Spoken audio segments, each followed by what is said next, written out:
everyone, my name is Lauren-Jane. For those of you that don't know me, I'm the surgical doctor here on YouTube and on Instagram. I'm an F2, I'm applying to CST. I have got 57 points out of 72 and I've managed to achieve that in a year. And the way I've done that is just by basically attacking this scoring matrix and making sure that my evidence is no quibblable, which is what I'm going to show you how to do. So I applied to CST for the first time in the previous cycle, but I'd actually decided that I wanted to do neurosurgery, so I kind of put in a half-hearted CST application. And at some point between applying to neurosurgery and getting rejected from CST, I actually decided that I wanted to do CST. So it was a real blow to be, I didn't even make the shortlist, I didn't get beyond the first stage. So I looked at the scoring matrix and I realised there was actually loads of stuff that I could have included and scored points which didn't. So it was really silly of me.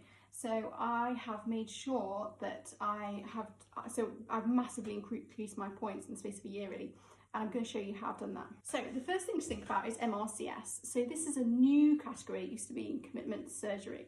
You'll notice here that the top marks are given for having passed MRCS, that's 3 points.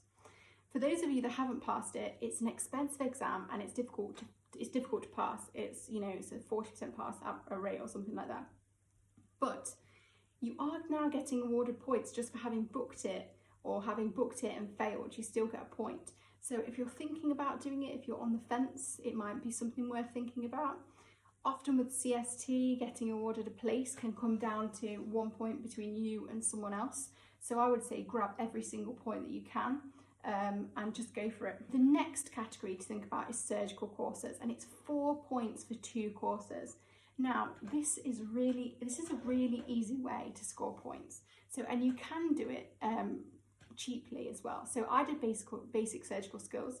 If you want to be a surgeon, that's something that I recommend that you do. But obviously basic surgical skills and ATLS are both very expensive. I did my BSS in Manchester, I don't know anyone there, so I had to stay there for 2 nights, get the train down, and all in all it ended up costing me about £1,000, which is fine, it's part of the process, but I just couldn't afford to justify doing 2 of those, so I've waited to do ATLS. But there are free courses that are listed here in the examples of accepted courses. Now, why it's great to have the examples is because obviously this is not a definitive list, but because we're going for a no quibble portfolio, we don't want any examiner looking at your portfolio and thinking, should I give them the point, should I not? If you are, you know, if your evidence matches up beautifully to what they put there, they're just going to give you the points, bang, bang, bang. And I didn't lose any points at all. I was given every single point that I asked for. So one of the free ones that I want to point out to you is Assets Preparing for a Career in Surgery. So that's basically an online course now. It runs in the autumn, it's by Asset, it's completely free if you've got membership, and they'll basically just go through the CST process with you. It's a really interesting course, really useful, but also you're going to get a point for that. Another free one to think about is this Urology National Catheter Education Programme. So I started to do this one, but full disclosure, the website was just awful. Like, you know, you're probably thinking, how bad can a website be? But actually, I found that every question was sort of buffering to the point of it not being usable. Perhaps this was because I was doing it in the autumn when everyone was trying to clamour to get these points and do these courses. But it's really worth doing this one because it's completely free. It's online, you can do it in your own time if you can get the website to work, and it's listed here as one of the points of acceptable evidence. So it might be something that's worth considering. Okay, the next section is your surgical experience. So involvement in 15 cases or more gets you 3 points. This is a category that's really easy to score points in. Wherever you are, wherever you're based, even if you're based, you know, in community psychiatry or wherever you are, if it's coming up to the time when you want to apply to CST, you need to be emailing someone and saying, can I come in tonight and do the emergency list with you, or whatever, you know, whatever it is you can to try and get back in theatre. If you're on a surgical rotation, that's fantastic, you can do it there and then. It's 15 for 4 marks. Now, they do sometimes change the scoring matrix, not much warning, so I would try and aim for at least 20, and then if they, you know, out of the blue, you can, you know, you've still got those points. They're easy marks, those ones. One thing to note is you must have a verified logbook. So what this means is that you are entering the patients in your e-logbook, you are printing off your page, taking it to your consultant or scanning it to them and having them sign it. Without this, you will not get the points. So if you are a med student who's watching this video, or you're an F1 who's going to apply next year and you're about to move rotations, print off your e-logbook and give it to your current clinical supervisor to get them sign it, or whoever you've been doing the procedures with, and then keep it in your portfolio ready for when you need it later. When you go on to a new surgical rotation, or if you're doing procedures or whatever, make sure you're starting a new one and getting the next consultant to verify it, because without that verification you don't have the points.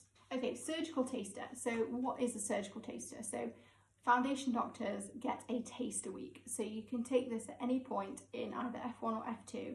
It's study leave, so you get paid for it. All you do is you need to email your chosen consultant, let's say it's trauma and orthopedics, email a trauma and orthopedics consultant, say, hey, I'd like to do a taster, are you happy to take me? And then make sure you check it with your educational supervisor, clinical supervisor and bridge coordinator, because obviously you need to not be on call. This gets you 3 points. If you're doing the full 4 to 5 days, you're being paid for it anyway, you're being given 4 to 5 days, so just make sure you're doing them. And what you need for your points here is you need a reflection. So make sure you write a reflection, that's your evidence. I would also get a letter from your consultant just to say so-and-so completed a taster between these days and these days. So if anyone argues that you've not done 5 days, then you have the evidence there again. It's really important to keep a portfolio of all these things, even if you're a med student in year 2 or 3, keep a portfolio of everything that you do, anything that you invest your time in, because potentially this changes and then at least you've got the evidence. It's really difficult if you do something and then 3 years down the line you need evidence for it and you're trying to email registrars that have left the trust, or a teaching fellow who doesn't remember you, and you're kind of saying like, hi, do you remember me, we did this project. Just anything you do, anything you invest your time in, you get a certificate for it or a letter, because your time is precious. You know, we're busy as med students and doctors, so make sure you're getting your evidence. Okay, surgical electives. So this gets you points as well. If you haven't done one, there's not much you can do about it. If you've already graduated, it's just something to write off. If you have, make sure again that you're getting some evidence, and you need a reflection for this as well. 3 points for having done it, and obs and gynae does count. I'm not going to spend much time on degrees because either you have them or you don't. What is helpful is to know where you are on the scale. So if you're someone who's hitting at this kind of the lower end of the scale, 1 or 2 points, just be aware that you might need to compensate somewhere else if you want a really strong portfolio. Okay, prizes. So I managed to get 8 points here. So I did the MRCS program, which is something that's open to F2 and above. It is a lot of work. It's 100 hours of self-study and 3 workshop days, but you get these workshop days as part of your study leave. There is also an F1 med student version. It's called the Edward Jenner program. Both of these are called a national prize, and they're run by the Leadership Academy effectively. I did this, and I have a Health Education Leadership or a Health Education England prize also. I'm not sure which one they counted, so I can't put my hand on my heart and tell you they counted MRCS. But if they did, that's something that you can go away and do, which is kind of easier to achieve than a prize, because I almost think that the prizes section is one of the more difficult sections to achieve points in, because you can put a lot of work into an essay, and I've done this many times, and then you don't get anywhere. It's not like doing a presentation or even a publication. In terms of things like merits for med school, you know, either you're in the top part of your cohort. If you're not, don't worry. This is a difficult one to do. Maybe think about the Edward Jenner program, MRCS program, if they're being counted here. Also, think about more niche prizes. So if you can get an RCS prize, that's fantastic. It's going to be on your CV forever, and it shows commitment to surgery. It's brilliant. But that's a really prestigious prize, so you're getting a lot of entrants to those kind of prizes. Think about the smaller prizes. There's always a person who, you know, sends out emails to you in your cohort, either if you're at med school or if you are your education person at the deanery. They'll send you all kinds of flyers for conferences and courses and prizes. Keep a lookout for prizes that they send out, because sometimes there are more niche prizes that you could maybe apply for. So things like, you know, forensic psychiatry prizes, history of medicine, or pathology, the type that aren't having 10 million people applying for. That, if that's a national prize and you win, it doesn't matter if there's 5 of you that enter or 5 million, you've still got that prize. So that's something to think about. Don't forget things like bursaries count, and try and stack your evidence. Maybe you have a couple of these things. I had 3 things in this section, each kind of having lower marks effectively, but I knew that if one of them was kind of struck off, then at least I would fall down to maybe 6 points or maybe at least 2 points. So I would try and advise you to try and make sure you can collect as much as you can. QI. This is a great one to be able to score points on, because you can get 11 points in this section, and out of 72, I mean, that's fairly massive. And this is something that you don't really need. It's not like a prize where you need someone else to select yours. You can just sort of go and do it, which is fantastic. So if you're a person who's approaching this matrix and you're not having many of these boxes yet, think about this one. So 11 points are for playing a leading role in the design, implementation, and sustainable change of an audit. So, and you need to present this at a regional and national meeting. So let's break this down. So you need to do a full audit. So this doesn't have to be a complex audit. Pick something simple. Think about wherever you are placed at the moment and go and get a supervisor, i.e. your reg or your consultant. What you need to do is count something. So effectively an audit is counting something. So for instance, one of the audits that I did was in psychiatry. So we used to have meetings with the MDT and the patient, and we were supposed to, the junior doctor was supposed to be doing an MSc for the patient at every single one of these meetings. So I basically went and looked through the notes of a certain period and looked how many MSCs had been done. The number was not great. So then I brought in a quality improvement, which was I contributed a laptop. I didn't contribute the laptop, but I arranged for a laptop to be given to the junior doctor in that meeting, and did a brief bit of training on the fact that we needed to do MSCs. That was my improvement. And then I re-audited effectively. So has my improvement made a difference? And I used obviously the same parameters as before. So sorry if this is teaching you to kind of suck eggs here, but for those medical students who aren't familiar with audits, effectively re-audited that process and see if my improvement has actually made a difference to the amount of MSCs. That's kind of an example of how and what a full what we call a completed cycle or a full loop audit looks like. That's what you need to be doing. You can pick something simple because it's easier, you can turn it around quicker, and you need to be presenting this nationally. So it says in the guidance that you can present it regionally. I would say aim for national, because they change these, and I find it very frustrating. But if you get regional, fine, but if you aim for national, then they're never going to be able to make it. Well, they might do international, but try and present it where you can. So I presented mine internationally at the International Forum of Quality and Safety in Healthcare, which, if you're doing an audit, is somewhere where you could consider presenting. One of the things that people always say to me is they feel a bit intimidated about the idea of submitting something that they don't think is, particularly exciting, just an audit or whatever, to a conference. And what I always say is that you should at least give them the opportunity to reject you. Don't stop yourself from achieving something by worrying about it. As long as you've done the work and the work has integrity and you've got permission from a supervisor, you've ticked all the boxes in terms of patient safety, submit it. Write your little abstract and send it off, and hopefully you'll be able to present it. And it's never been easier to present internationally because everything is online at the moment, so you're not having to fly to kind of Copenhagen to present something internationally. So go ahead and try and get yourself an international conference if you can while everything's online. National conferences are going to be things like RSM, anything like that is going to be national. Don't forget the National Foundation Doctors Presentation Day.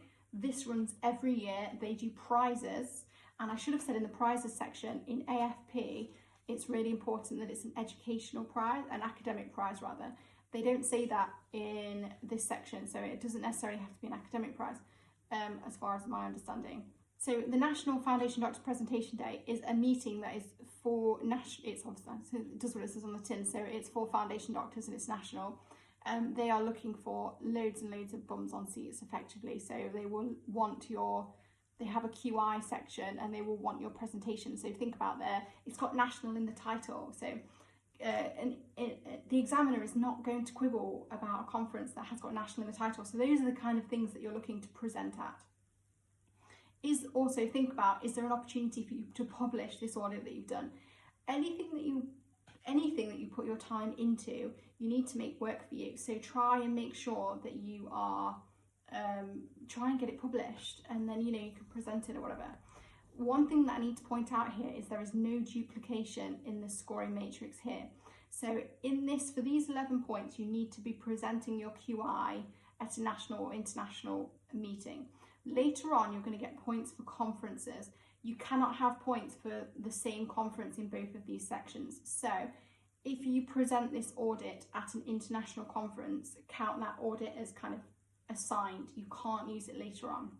Another point that's really crucial about the QI section is your evidence. So if you look on the form here where it tells you the notes, so it says you have played a lead role in devising the question, etc., etc. And if you look in the explanation to the 11 points, so if you look at the keywords here, we can pick them out. It says leading role, designing, implementing a sustainable change, and basically you want to be able to demonstrate positive impact. So your evidence needs to reflect that. So if someone says to you, hey, do you want to do an audit? You say yes. Am I okay to design it effectively? Because you need to have done that to get these points. So you need to think about that when you are designing, when you are thinking about this audit. If you're going to do it with a friend, that's fine. But if you want these points, you need to make sure that you're doing a part of the designing, the implementing, and you need to get your supervisor to write a letter to that effect. So your supervisor needs to literally verbatim write a letter saying, so-and-so has designed and led on this audit, has implemented positive change, etc., etc. You get that letter, you put it in your portfolio, you're golden, okay? And then you put it alongside your conference notes. Teaching experience. So this one has changed recently. You might not have picked that up. So they have changed regional, they've changed local, which is to regional, which is a bit tricky actually, because it means it's a lot harder to do this section. So you are working with local tutors to design and organise a teaching programme which has to be multiple sessions, which has got to be to professionals or med students, and you have to contribute to teaching regularly, and you've got evidence of formal feedback. So let's break this one down. So this one used to be really easy to achieve as a med student, because basically what you could do is just round up a friendly F2 and say, can you arrange a programme of bedside teaching for us? I'll make sure my pastoral leader is happy to give you a certificate for your time. And then I can say that I've organised a course on, bedside teaching for med students or whatever. This section, if you're a med student, this section is much easier for you to do at med school, because you're going to know local tutors, and med students will turn up to stuff.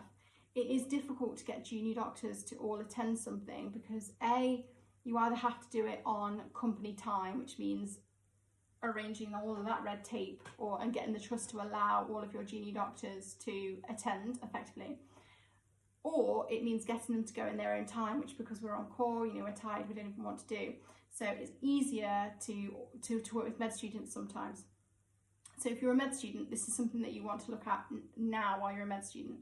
If not, don't worry, I did mine as a junior doctor. So where this has become more tricky since they changed the guidelines is that they need it regional rather than local.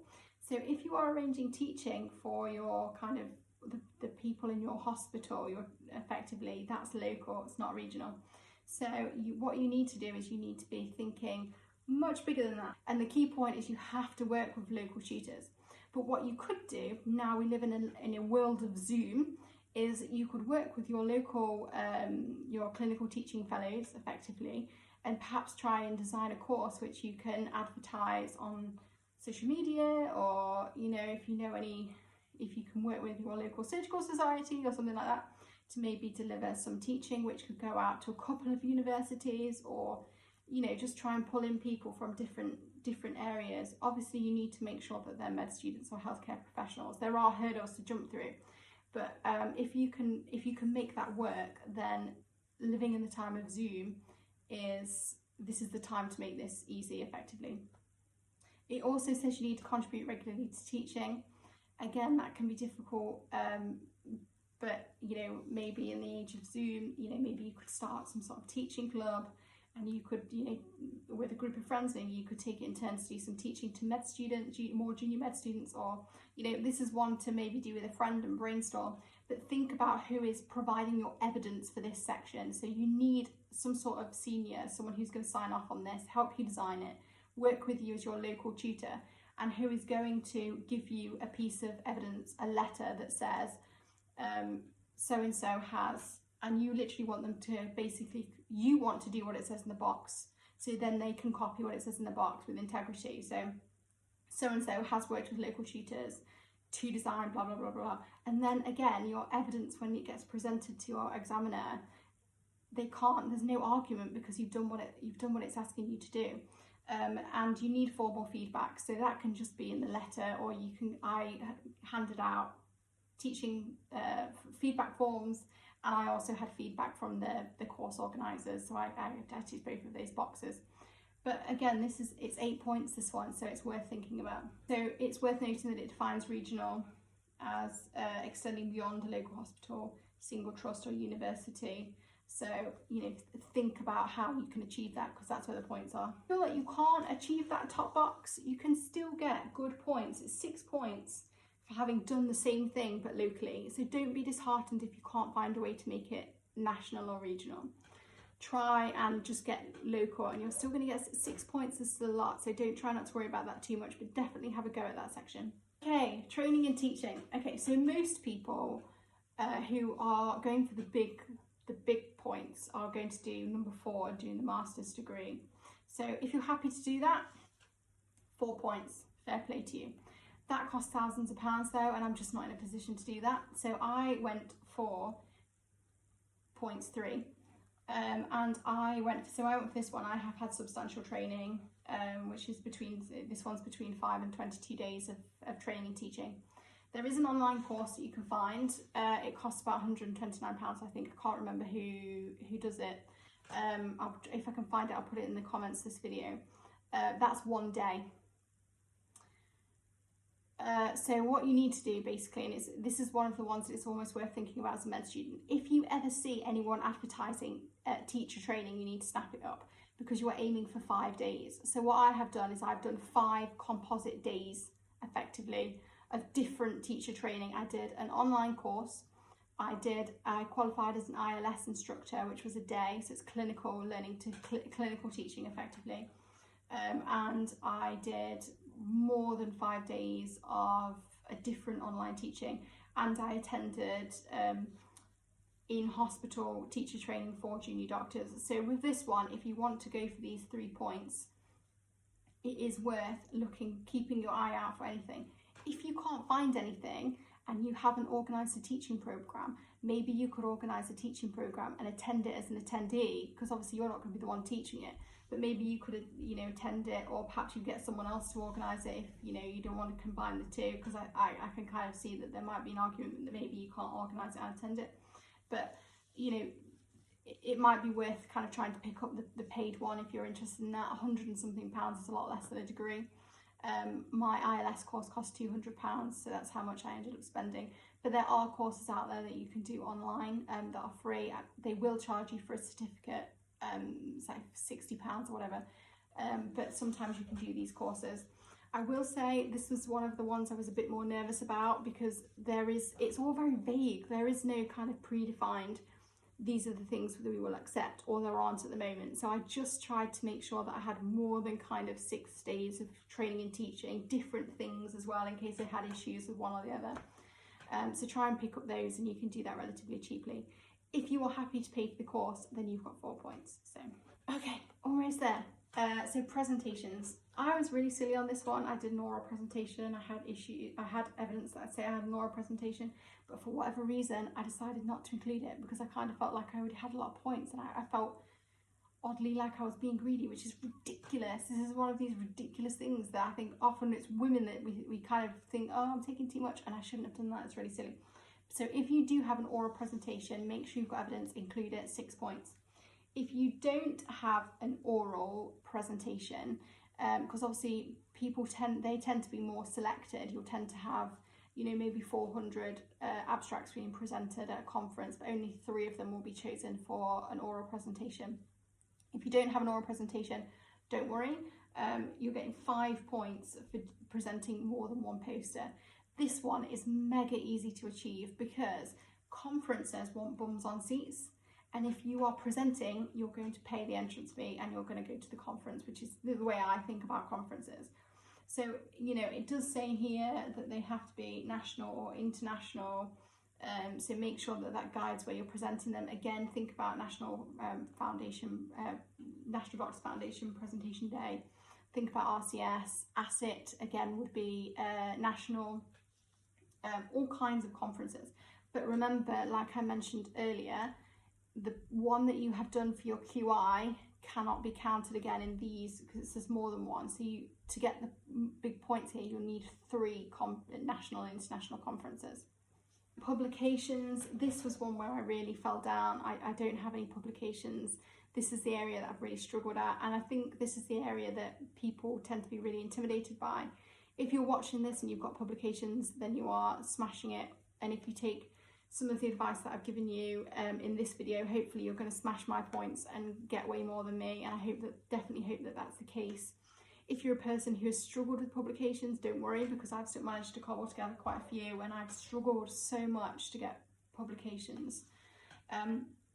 If you are going for the big points, you want a first author, joint first author, it's got to be PubMed cited. Remember that getting PubMed numbers can take months. So if you are aiming to publish something, try and give yourself a good 6 months before you're applying to CST, because your evidence needs to be completed before the submission date for your CST application. So make sure you're trying getting your PubMed numbers and things, or at least make sure you're submitting a good 6 or 7 months beforehand, just in case that takes time. Okay.